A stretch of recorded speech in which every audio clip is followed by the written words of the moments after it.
गराख बेसरे जाई हाथरू लुटुथिले बाइक गंजाम जिलार 3 जण लुटेरांको धरिछि भुवनेश्वर लिंगराज थाना पुलिस। 3 लुटेरांक ठारू 12टी गाड़ी जबत करा जाइछि। एमाने तमांड अंचल रे रही कामधंदा करथिले। एथि सहित हाथरू बाइक चोरी करथिले। जेउ गाड़ीर लॉक नाही किंबा लॉक खराब हो जाइछि किंबा डबल लॉक नथिबा बाइक गुड़िक चोरी करथिले।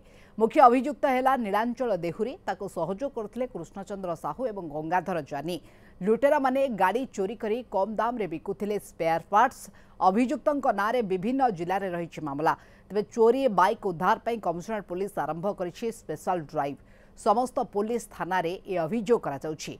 ए ड्राइव जरिया रे वर्तमान सुधा 30 टी चोरी गाड़ी जबत होइतबा भुवनेश्वर डीसीपी सूचना दैछथि।